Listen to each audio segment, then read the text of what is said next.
Good afternoon. You're listening to the Inspirational Parent right here on your hometown station, KHTS. I am your host, Jasmine Urbina, here in the studio today with my dad and co-host, Alex Urbina. Hi, Dad. How are you? Good. Today we are going to be going over our series, Parenting 101, Things We Need to Be Teaching Our Children About Living Consciously.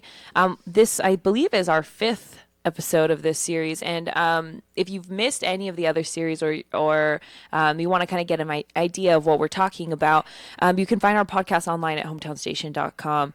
But if not, if you're just joining us, we're going to go ahead and just jump right into our one of our next. We're going over morals, principles, and values, and going over those distinctions. So we're just going to start jumping into those. Yeah, and I think we're next on the list talking about conditional versus unconditional. And I think that it's really supportive as a parent to really understand, first of all, that distinction in itself and learning the difference between them so they can learn how to teach their kids what conditional versus unconditional means. So for me, when I think of these two distinctions, what I'm really thinking about is when it comes to giving. It's very easy to give something with the expectation to receive something back. And a lot of times when we talk about conditional versus unconditional, we're talking about, giving. And you have to ask yourself, when I give things away, do I expect to get something back, or do I give it without any expectations? Do I give it unconditional? When I give a compliment, am I giving a compliment and wondering if it's going to come back? Or if I offer my love or give my love or do an act of love or kindness, am I expecting to receive something back? And a lot of times when we're giving those kinds of things away and we're not giving them truly as an unconditional gift, and we're subconsciously thinking of receiving something back, a lot of times we can be let down. We can be doing for others and then wondering why it's not coming back, and then we can quite often find ourselves being disappointed because we're not able to get it back from other people. Yeah, and I think it could be kind of frustrating too as a teenager to see your parents giving and it be conditional. Like as a teen, you expect your parents to give because they have to or they're supposed to. And we've talked about this before where myself as a teenager growing up could say, of course you love me. Of course you buy me food. And of course, you buy me clothes. You're supposed to. You're my parent. You're supposed to do those things. And I think parents don't realize that we are expecting those things, whether it's right or not. We're expecting those things, and they feel like, like your kid's ungrateful or something because they're not getting anything in return. So, I do all this for my kid and he doesn't even take out the trash, or he doesn't even do the dishes, or he doesn't even say thank you. And those are all things that are coming from you giving conditionally. Like, I will give you this if you say thank you in return, or if you show gratitude, or if I think you're grateful enough, then yes, I will go ahead and in the future keep doing this or keep getting this for you. And I think that's where it gets confusing for teens, where we expect those things either because we're entitled or because it's just an expectation, or we've already expected it, you've done it before, and then to top it off, you guys as the parents are giving it expecting something in return. So there's too many expectations on both sides that it comes off with, that's like where the arguments come from. Yeah, absolutely. And I also think that it's our job as parents to not only teach that distinction, but also be learning it ourselves and then practicing how to give unconditionally so that we can teach our kids how to give themselves unconditionally without having those expectations. But you can't be giving conditionally, unconsciously and unaware, and then trying to get your kids to learn the distinction of giving unconditional, because you're not really practicing what you preach and you're sending the wrong message and you're confusing your kids. So whatever it is that you're teaching them, and if you want to invite them to start learning one of these distinctions so they can master that principle and start living from that place and out of that place so their life becomes more powerful, you as a parent have to be practicing that and modeling that as well. Yeah, and I also think that parents, of course, are going to say that they love their kids unconditionally, or they give things unconditional. Everybody in any relationship will say that. Like, I will be the first one to admit that I say that I give things unconditionally, and they're actually not. There's a subconscious part of me that conditionally like it's like, okay, yes, I'll give you this present, I'll give you this and that and anything you want, but all I want back is a thank you. And sometimes it's more than that. Sometimes it's what you want back is to feel like they're grateful, to feel like they owe you or something. And I think that naturally we're doing that, like as human beings, where we say it's unconditional, we really do want it to be, but in the back of our minds we really want something out of it afterwards. And I think that if you start paying attention, or just, even if you're not like working on this yet, the first step would really just to be to start noticing that we're doing that. Yeah, and I think a good way to practice the art form of giving things unconditionally is to give away anonymously.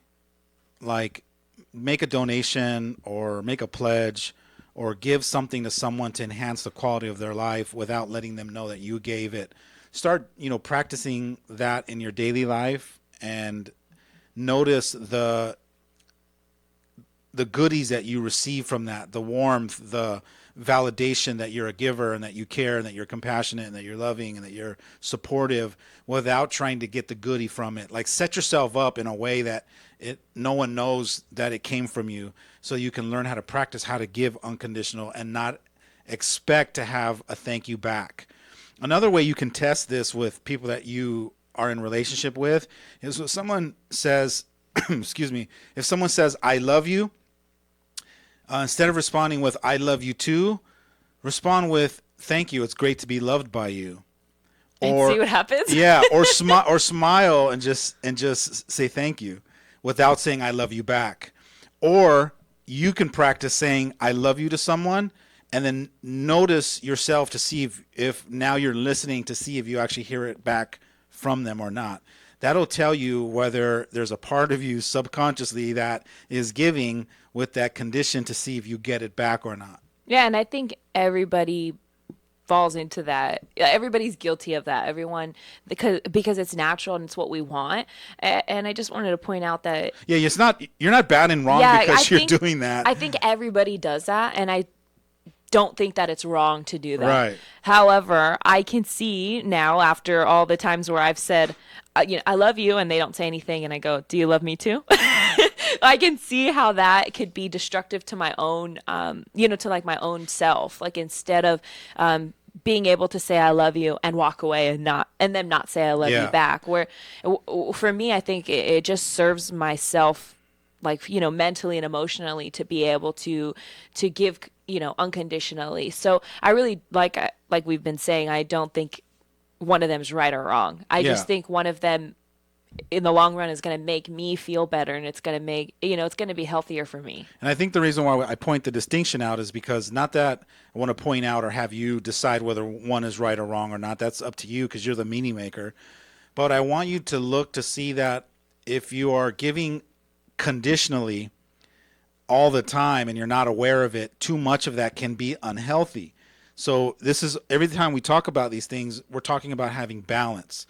So it's about checking in with yourself to see, wow, do I give conditionally more often than not, or do I give unconditionally more often than not? And it's just about noticing the two distinctions and noticing if you understand them. And two, am I teaching these distinctions to my kids? Like, where are they going to learn this from if no one's teaching them? Your schools aren't teaching them. Your spiritual centers aren't necessarily teaching them. There's this whole level of emotional intelligence that somebody has to be teaching our kids, because the didactic learning and the information and the memory and being really smart and having high IQs and getting all these degrees in today's world is not enough to be a fully rounded, powerful human being. You having a lot of money and having super success doesn't ensure your own freedom and joy and passion and peace and all the inner qualities that really makes us a fully rounded human being. Yeah, and I was even going to say, when you said nobody is teaching this, it's kind of, it kind of goes, it kind of, for me, it kind of falls into the realm of somebody's teaching them, even if it's unconsciously, even if they're in a relationship with someone else, they're teaching them how to love conditionally, because that person is probably not loving unconditionally. So there is Well, people could be teaching unconsciously, right. That's and what, we're just and learning we're learning it. unconsciously. Yeah. So they are being taught, loving conditionally, because they're being loved conditionally by, your parents, Right. your brother, your sister, your friends, your boyfriend, girlfriend. So your kids are being taught it, and it kind of goes back to us. We talk about all the time that your kids go to school and they're influenced by other people, like their coaches and their friends and everything, and just because you're not teaching it doesn't mean that they're not learning it. So they might be learning something, but it's not the one that you want to be I teaching think them. that's the distinction. It's not necessarily that they're being taught by anyone purposefully. They're just learning it on their own. Right. And other than another word other than learning is they're just picking it up. That's right. So it just happens and they just start doing They it. grasp onto it, and it becomes part of now what they're up to and how they're showing up in their life. And we can course correct that by learning the distinction ourselves, and then sitting down and having a dialogue with our kids and actually explaining that distinction so it clicks for them, so they go, oh, I get that now. Now I understand. And so that now they're aware of it, now they can start having a choice rather than just being what has become a default now. The next distinction on the list is confidence. So when I think of confidence, I think of the human being that has worked on themselves to the point where they're no longer in need of approval from other people. And quite often, I will be talking to like parents and talking about my training, the teen leadership training, and I talk about confidence. And every once in a while, I'll have a parent go, "Oh, my kid doesn't need any more confidence. They're really outgoing, and they're really." And so I think we as human beings, we tie the image of our kids that are outgoing and outspoken and aren't afraid of public speaking, or they're just really, because of their personality style, they're out there and they're living their life like in a way that's outshining everyone else. That doesn't necessarily mean you're confident. True confidence is a certain assurance of who you are, knowing who you are, and really working through all of those insecurities so you remember who you are and you have a solid context in a healthy way that is eliminating a lot of the insecurities that we carry around with us as human beings. So don't be mistaken by the outer ego performance that sometimes we see that as confidence, but yet deep down inside, our kids are struggling silently in their room, crying themselves to sleep, or wondering why they're here on the planet, or they're suicidal, or they have addictions because there's this empty void, this big hole inside of them. But yet tomorrow night they're in the play, or they're on the softball team, or they're on the debate club, and so you're watching this outer ego show that's going on, and you think your kid is oh so confident, not realizing there's some major insecurities going deep down inside. That is the true confidence that we can be Yeah, and overlooking. I think it's tricky because kids, or at least for us millennials and younger, probably even a little bit of your generation, we're very like have to give the perception that everything is okay and like everything's all together, and that might be every generation, but I also think that especially when you're going to school, you socialize and you go to you're in your clubs and your sports and your the plays, and you do all of those things. It's about doing. Let me do all of these things and maybe I'll be happy, or let me do all these things and maybe I'll forget or I'll get distracted, that I'm not, happy, or that so I'm not in my room crying and all the, like all the things that you were just saying. And I think that parents, because they think their kid is, functioning normally in the world, that they're okay, and that's not always the case. And I also want to point out too that I think a lot of the confidence stuff stems from when you're younger and you're at home, like before you get to school and before you get introduced to the world. Because when you start going to school, it's hard. It's really, really hard. Even kindergarten can be hard, when it comes to being confident in socializing with other people. And I remember a couple years ago when my aunt she had her daughter, she was probably about 5 years old, and at the time, and she asks me, how do I raise her to be confident? Like, what do I do? I was like, I don't know. I was like, 17. I had no idea. And she's like, well, like, what do you do? Like, how are you so confident? I was like, I'm not confident. This is fake. Like, when I started telling her, I was like, I didn't know that people thought that about me. I was like, because I'm actually really insecure, and, started going on. And she's like, oh, well, how do I teach my daughter to actually be confident? And I was like, I don't know. You got to ask somebody else. because I don't know. I really genuinely was like, I think I that's she didn't mean to bring this up, but I realized after that that I was being fake about it, that I was had this I had everyone under the perception that that I had everything all together and I was okay with my life and everything, but really I was felt like I was trying to build it up, and it really wasn't the truth. So after all those years, I ended up asking her again, did you figure out, did you figure it out? Because she has a daughter that's very, she's got, her little attitude about her. She's not going to let anybody push her around. And She's an old soul. yeah, so, and she's very, very smart. And so I would tell her all the time, like joke now, like, oh, what did you do? And she'd be like, I went too far. Now she has too much attitude and everything. So it's really funny to see that, people have an opinion of you that isn't actually accurate, or it isn't the opinion that you have of yourself. Yeah, most people don't realize that as human beings, there's two parts to us. There's the ego persona, the fictitious character that we create to reflect to the world, to be accepted, to be liked, to be approved of. And so it's kind of like we're all actors. We act a certain way to project ourselves to be accepted, and we got, so it's like this ego game. It's the game that the ego plays to project this fictitious character out into the world, but that's not who we authentically are. So when you learn how to discover who your authentic self is and start to be more of that, that is where the real true confidence starts to emerge from. And if you're going to ask me the question, how do you develop true confidence? To me, it's a process of loving yourself.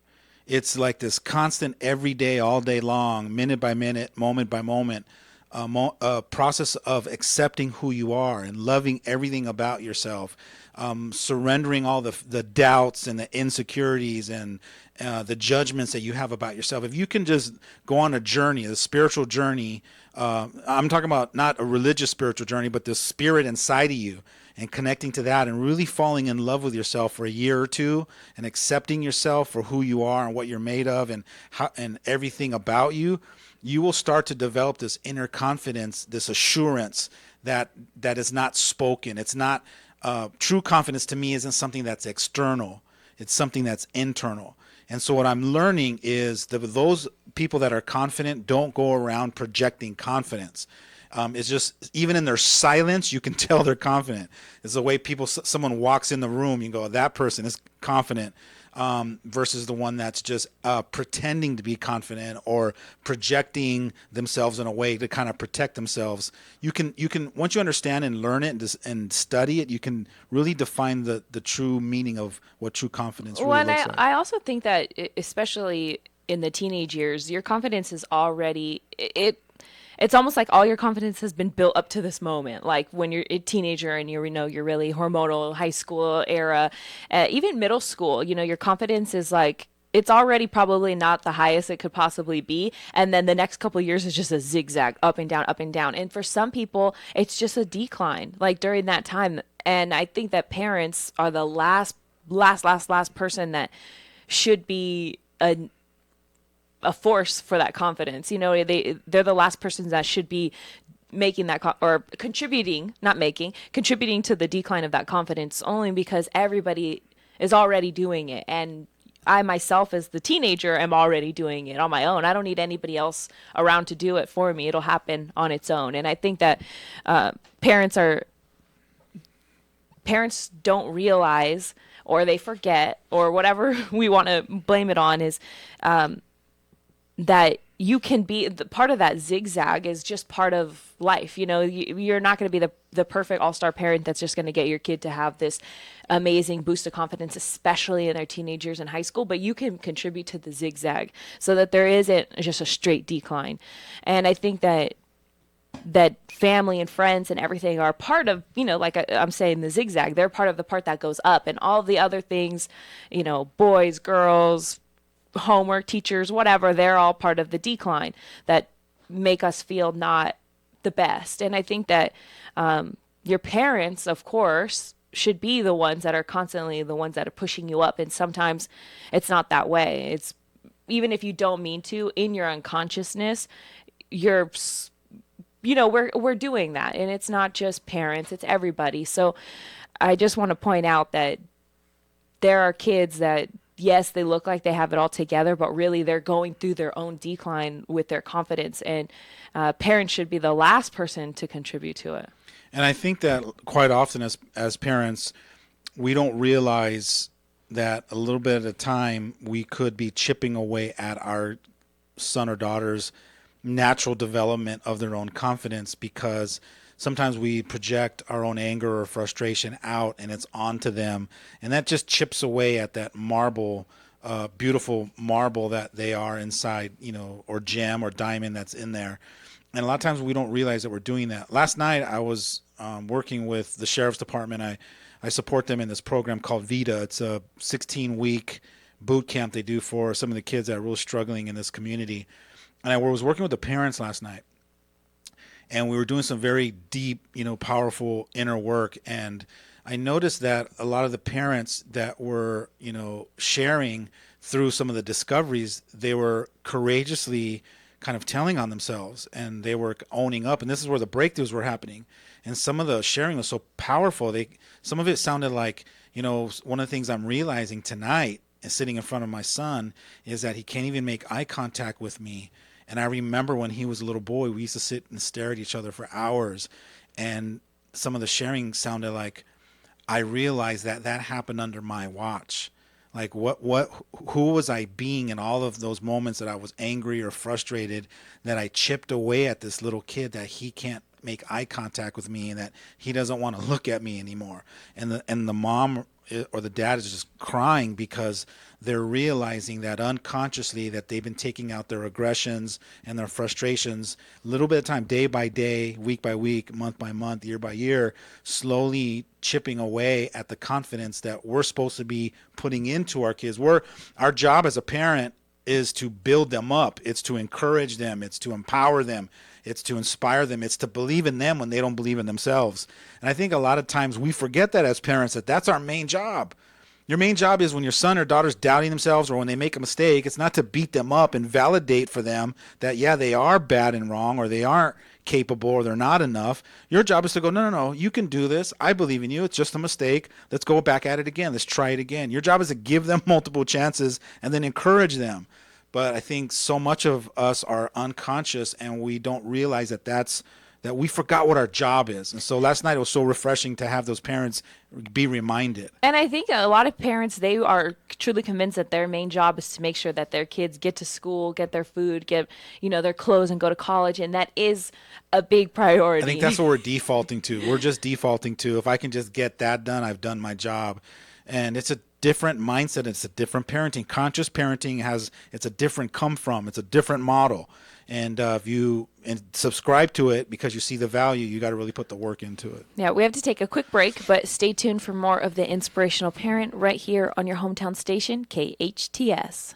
Sweet, salty, tastiest, bacon and pancakiest, big yawns are okay, yummy syrups, yes way, butter pecan, blueberry, old-fashioned strawberry, never empty coffee pot, mom says it hits the spot, almonds are the fluffiest, dad tucks the scruffiest, scrambled eggy, pepper shaky, orange juicy, wide awake, stuffed French toastiest, waffles with the mustiest, buttermilky, smooth, silky, tastes great, love on a plate. IHOP, everything you love about breakfast. Coming to the Canyon, Santa Clarita. Air Supply, Big Bad Voodoo Daddy, Mark Cohen, Robert Cray, Stephen Stills and Judy Collins together for a sensational evening. Comedian Craig Shoemaker, The Fab Four, The Marshall Tucker Band, Jefferson Starship, Blood, Sweat and Tears, Los Lonely Boys, English Beat, Oingo Boingo Dance Party, The Wailers, Missing Persons, Wilson Phillips, and many more. Plus Soulful Sunday Brunch every Sunday, everybody's favorite Throwback Thursdays, and it's the perfect place to host your parties and special events. The Canyon, Santa Clarita, where music meets the soul. Tickets available through Ticketmaster. Indulge yourself in the world of wine at the 6th Annual Sierra Pelona Valley Wine Festival, Saturday, April 21st from noon till 4 p.m., benefiting the Zonta Club of SCV. Get your Chardonnay on with live music, gourmet food, handmade crafts, and the best local wine Santa Clarita has to offer at Reyes Winery. Dionysus Dilettantes and wine connoisseurs alike will enjoy this festival. Sponsored by Reyes Winery, Pepsi, Anheuser-Busch, main stage sponsor SCV Advanced Audiology, and VIP sponsors California Bank and Trust and Mercedes-Benz of Valencia. Visit reyeswinery.com to purchase tickets. Drop in for a new virtual reality experience. DC Superheroes Drop of Doom VR. For a limited time at Six Flags Magic Mountain, take a ride on one of the world's tallest and fastest drop tower rides. Using special VR headsets, view the action while fully immersed in a 360-degree virtual world, plunging 400 feet at 85 miles per hour on Lex Luthor Drop of Doom. Plus, spend the day getting your fill of thrills on the most thrilling coasters in the world, like Twisted Colossus, Goliath, and more. Only at the thrill capital of the world. Are you ready for your chance at a day of Six Flags thrills for free? Keep listening to KHTS 98.1 and AM 1220 for your chance to win. Not a winner? You can still get the best deals on tickets, season passes, and memberships when you visit sixflags.com today. It's the all-new virtual reality experience at Six Flags Superheroes Drop of Doom VR, only at Six Flags Magic Mountain.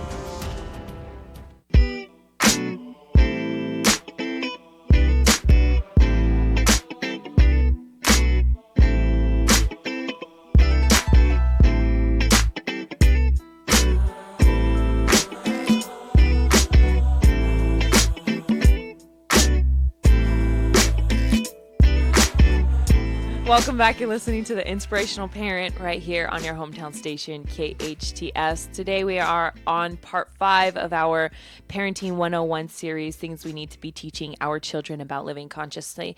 Before we went on the break, we were talking about conditional versus unconditional and confidence. So let's go ahead and move on to the next one. The next distinction is creativity.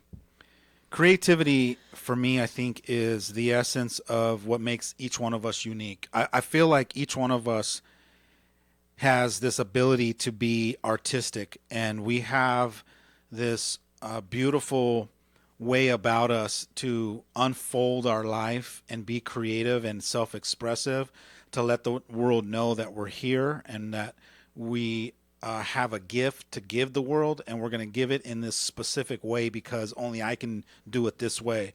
And I visualize the creativity inside each one of us as the way that we get to express ourselves that makes us all different and unique. Like the way you paint a picture is not the way I paint a picture. The way you sing a song is not the way I sing a song. And so it distinguishes us from each other, even though we're the same. We're the same spirit, same energy, the same God, the same love. We're all the same. Is just in the body form, we're different. We look different, sound different. So the creativity and the ability for us to be creative is what gives us our own unique stamp on life. We have our own fingerprint that really distinguishes us from each other as our own individuals. Yeah, and I think a lot of that develops at a really young age, and I really give such, so much. I have so much, I don't know what the word is, not jealousy. It's like admiration. I have so much admiration for the parents that really just their kids, first couple years, they really just push creativity. 'Cause I really genuinely feel like the most creative I'm ever going to be stems from being a child, stems from all of the crazy things that I can think of and imagine. And I just,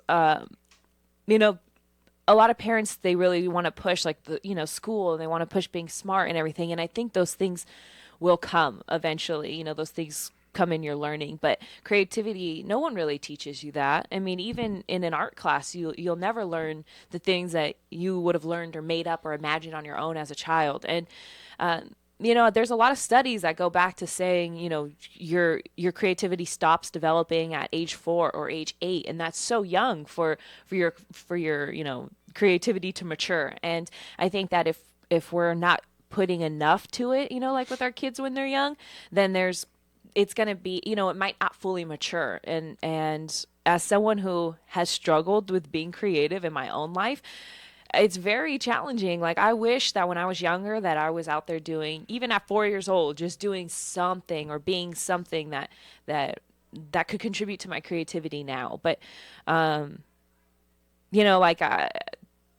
a teenager, I really did struggle to try to find creative outlets or ways to be creative that weren't standard, that weren't, soccer practice, being in a play, doing, this and that. So there's a lot of things I think that go back to being a young kid, especially like 4 or 5 years old, where if that creativity is stunted, there's not really going to be much room to grow like as you get older. I agree. I actually believe that we are born with our full potential of creativity already. We come out of the womb fully creative with our full potential. It's not like some of the other attributes that we have to try to remember and develop and keep accessing to hit that full potential. I feel like we're already born fully creative. It's in the parenting or in the home or the environment that which we grow up where the creativity gets stunted, where the parent lives in the assumption that I have to teach my kids some things, and so let me tell them how I think they should dress, how I think they should think, how I think that they should color. I mean, you watch a kid coloring his coloring book and they're outside the lines, and what's the first thing you tell them? Color inside. Yeah, no, honey, stay inside the line. You know what I mean? It's like we're as parents trying to create this path for our kids to walk, instead of realizing maybe they'll create their own path. And if I don't try to tell them which path to create, they might create a path that is unorthodox and extraordinary. And so I think if I were to redo it again now from the level of consciousness I am, and looking back at how unconscious I was at the time that you guys were growing up, I didn't really understand this distinction fully, to realize that I should have spent a lot more time creating that space for you guys to be your own Picassos, like to really just, figure out how to be so creative that you access more of your personal power. Yeah, and I was even going to say sometimes being in your unconsciousness as a parent, it's such small little things like, telling them to color inside the lines that really affect that. And it kind of reminded me of a story of a friend who she has, I believe, a 5-year-old now, but back then I was over and she was playing with, the kid was playing and she was telling, this whole story about how the aliens on Saturn, and she was like talking all this thing about like space. She was like really into space. And her mom, probably because she didn't want her to be afraid, told her, "Oh, there are no aliens. There's no such thing as aliens." Trying to, but the little girl, she wasn't afraid of the aliens. She was just, telling a story about them.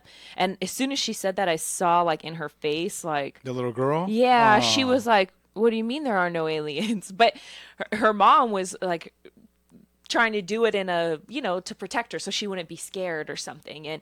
And to me, I was like, that was such a small little, and I had forgotten about that moment until you brought that up. And it was such a small little thing, but I remember thinking like, oh, she's so sad, like that there are no aliens. Wait till she finds out, like when she gets older. So it's just really interesting that such a small little thing could really just like, it's almost like a jab right to your creativity. Like it could really stunt it. Just Yeah, and I think most of the stunting of creativity from parents comes from fear.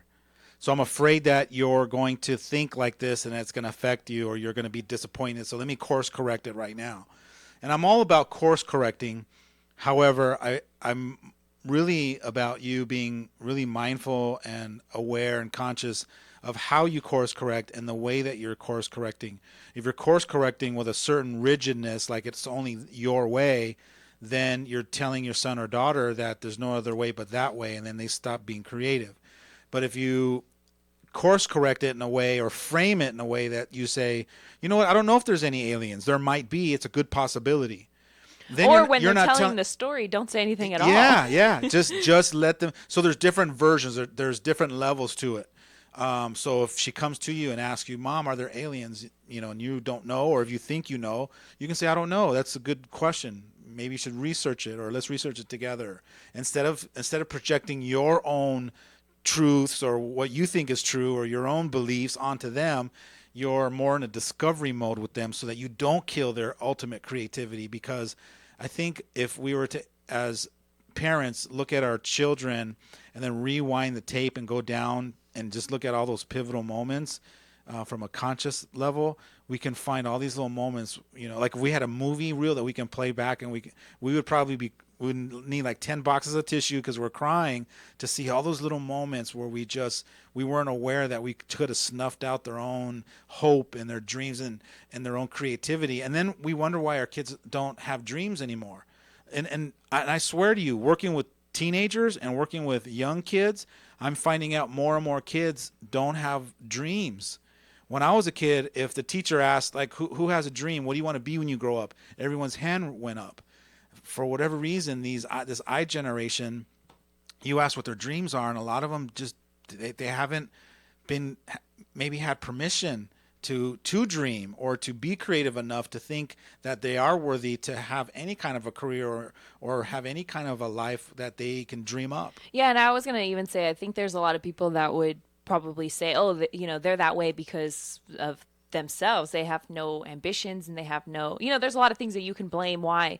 But really, I think. But we're born with all that. I'm on the same team as you.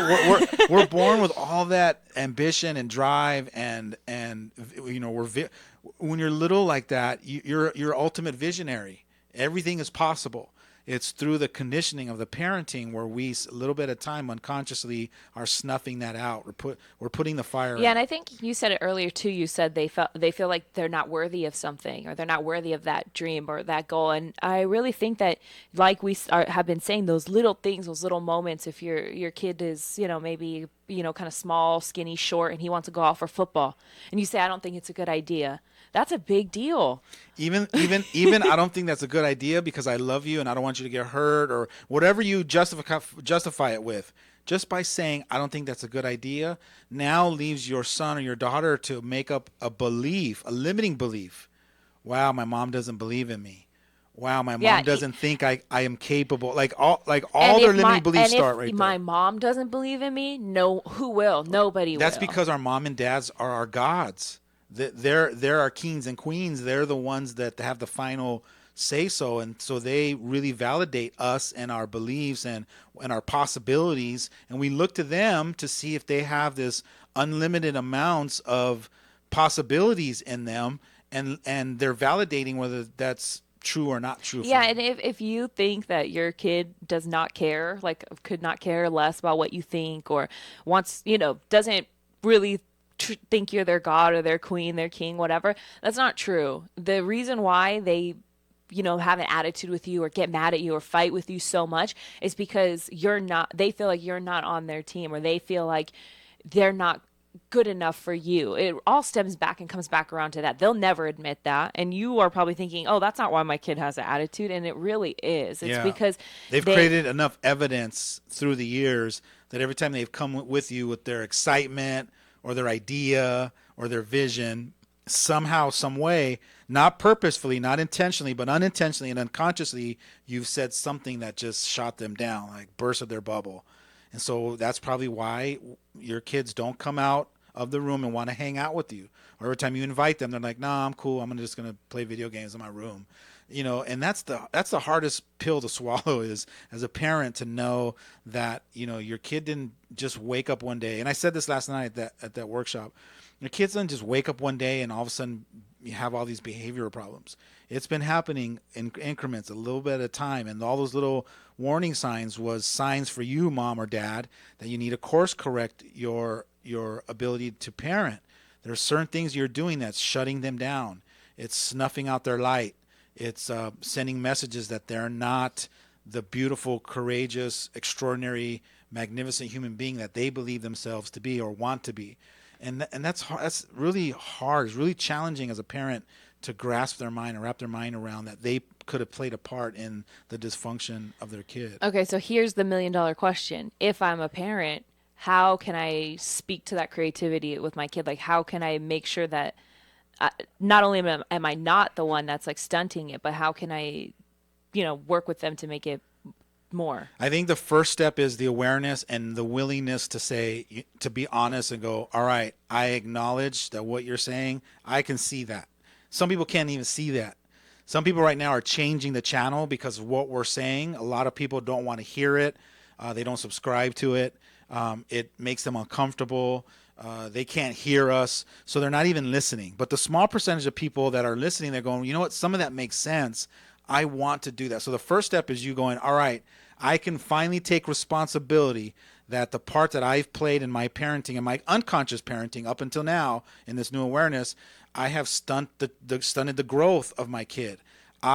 Whether something I did or didn't do, who I was being or wasn't being, didn't contribute to fanning that flame of creativity in my child. And now I want to course correct it. So it starts with you just owning it. Once you own it, now you have to make a conscious and committed effort every single day to intentionally empower them, encourage them, remind them how amazing they are, and keep speaking into their greatness and keep asking them open-ended questions to draw out the creativity from them. That takes a conscious level as a human being in your parenting to be able to draw and course correct that course that child is headed down, to where they make a 360 turn in the next year or two. All of a sudden now you've opened up this diamond case, and now the diamond is shining. Yeah, and I wanted also to point out that I think the open-ended question thing, it takes a lot of patience. And I want to acknowledge you and Mom and say thank you for having that patience with me, like so that I can come to my own conclusions. The last couple of months I've been trying to work on that, like in my relationships, like, and not be so like, oh my God, just do this, and be more asking the questions and letting the process happen. And I'm telling you, it's taking forever. Like sometimes like things just, and I'm having the hardest time just being patient with it. And having to like stop for a second and say, okay, it's gonna work out okay. You just need to back off. And because naturally, like when we love people, we just want to fix everything for them, and we want to tell them what the best thing is. And we want the answer when? Right now. Right now. Yesterday. It's funny because I said this last night in the parenting workshop. I asked the parents, I said, it's weird because we get on these millennials because they want everything now. But we don't realize that us, the Generation X or the baby boomers, we're starting now to want everything now too because of technology, because of the instant gratification we can get now with, we can check our bank account instantly. We can, there's so much now with technology, we get stuff automatic, we get answers right away. And so we're slowly, all of us are conditioning ourselves to want everything right now, which contradicts patience. The distinctions of patience is that things are going to unfold on the universe's timeline. Not my timeline, not when I want it, but when it's time for it to manifest.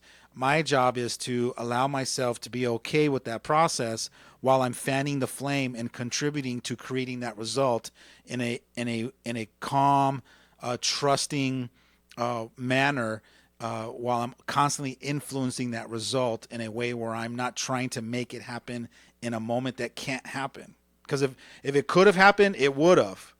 But based on results, if it hasn't, then it wasn't supposed to be. Yeah, and I think that's where the patience comes in, and the willingness to say, like, okay, let me just hold on a little bit longer, and maybe it'll work out. And one of the things that we always say, we frequently talk about is like when you're trying to like be affectionate with your kid and it's really awkward, like to give them a hug at first. But if you just keep doing it and you keep being patient enough, one day they're not going to push you away, and they're not going to be like, oh, Mom, that's weird. They're going to embrace you back, and that's going to be worth it. And I think that we're just not giving it enough time to keep doing it over. We do it 2 or 3 times and we get rejected so much that we're just like, okay, I'm done. This is why I don't do it. We don't stay the course. We don't have a big enough context in our own confidence to stay the course, to be able to have the breakthrough. We jump off the course after 2 or 3 rejections or 2 or 3 times that are difficult. And before we go on a break, I'm just going to share this quick story. So I talked about this again last night in that workshop, and I was talking about the story about the dog who is strayed, running around in the streets for 2 or 3 years. It learns how to defend itself and to steal stuff and to not trust anybody. And when you finally see that little scraggly old dog that's dirty and musty, and you go, oh. Is this story about my dog? No, but you can actually tie it into your dog. And so you fall in love with that dog, and you try to go get the dog, and the dog starts trying to bite you because it doesn't trust you. And all you're trying to do is love that dog, but the dog has a defense mechanism because it has years and years of never trusting anyone. You bring the dog home, you bathe it, it bites you a couple times, it's growling at you. Every time you give it food, it's hesitant to come and eat from your hand, so you have to walk away and create this safe space. But you have to do it consistently and take 3 bites, 8 bites, 12 bites, where your hand is all raw and bleeding because the dog keeps biting you. After the 8th, 10th, 12th time, the dog stops biting you.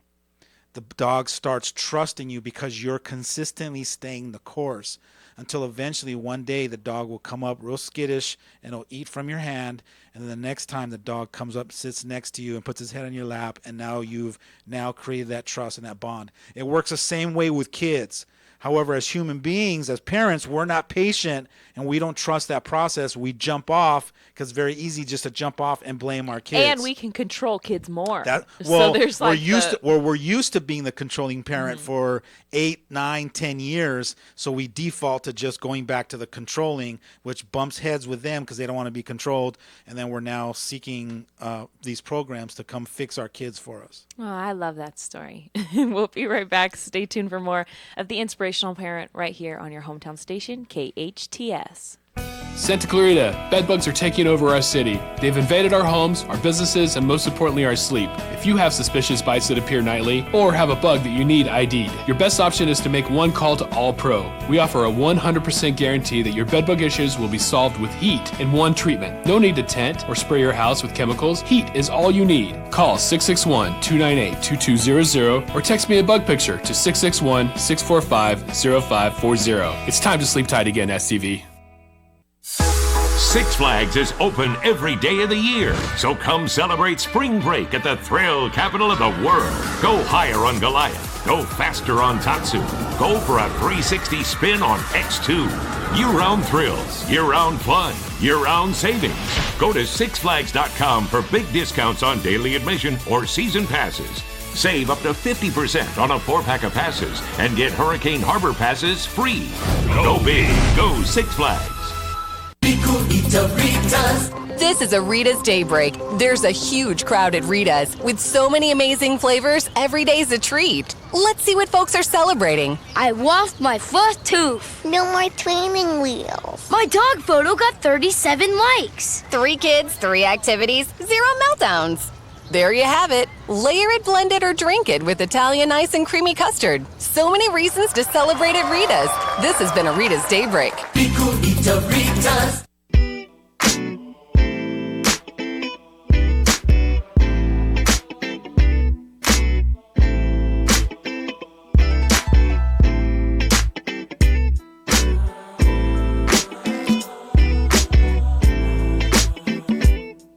Welcome back. You're listening to the Inspirational Parent right here on your hometown station, KHTS. Today we are on episode 5 of our Parenting 101 series. Before we went on the break, or the whole first part of the show, we talked about conditional versus unconditional, confidence and creativity. Do you want to get into the one more before we have to go? Yeah, let's jump into it. So the next one is criticism. We can actually do a whole show just about criticism. We can actually do one show about all of these, or talk all day about each distinction. But criticism is, I think, a very powerful and an important distinction to talk to our kids, to be able to have a dialogue of learning both as a parent more about what criticism is, what it means, how it affects us, as well as having that dialogue with our kids so we can teach them and we can both learn together how criticism can really destroy the confidence of human beings, and maybe even open up the distinction between criticism and judgment versus criticism, judgment, and feedback. So there's something specific that distinguishes each one of those from each other, and the better that you are at learning how they separate, you can explain that to your son or daughter, and as they learn those distinctions, they know a little bit more about how to choose from them and where to choose them and how to articulate themselves from each one of those distinctions, such that they're not hurting people's feelings, putting people down, discrediting people, chipping away at their confidence, and that we learn how to empower people rather than disempower them. And teach them a little bit of how to take criticism and how to take it well and how to take it as a gift. And I want to say something, but first I would like to hear you explain what feedback is, because when I hear criticism, the word I want to replace it with, like when I think of a more powerful word, is feedback. Well, to be honest with you, I don't hear criticism anymore. Once I learned the distinction of feedback, I hear everything as feedback.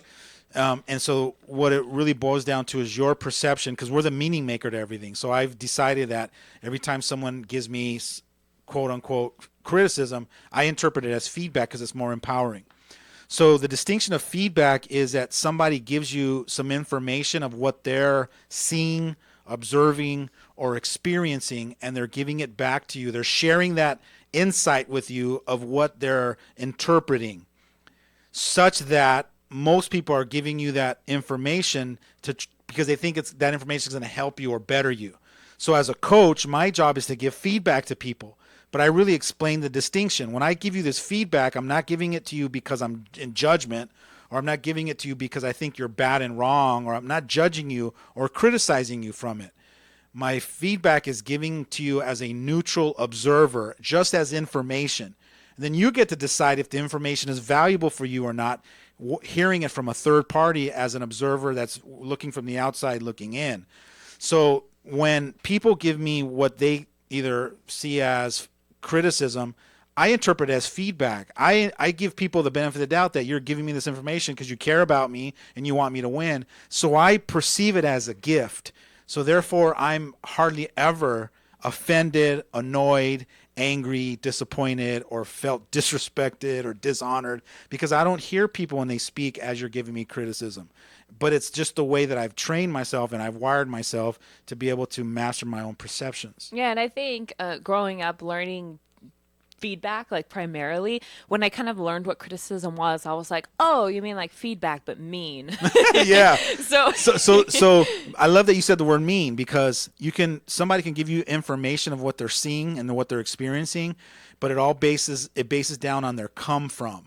Or their intention. Like if they're coming from a mean place, it now distinguishes criticism or judgment. And what I like about feedback is that it's more of like, even if someone is coming from that place, you can see it more as like I don't know, like almost going back to like, it's not really them trying to be mean. It's really just how they see you. Like it's their opinion. Right. But when people are giving criticism, they're saying it like it's true. Like you are bad at this. You are. Yes. This is what they're saying as though it's real. Not that it's true. They're giving you that feedback as though it's real, not that it's just their opinion. Yeah, unfortunately, I would love to talk about this forever. I know. But that's all the time we have for today. But we could talk more about it next Friday. We're here every Friday from 12 to 1 p.m.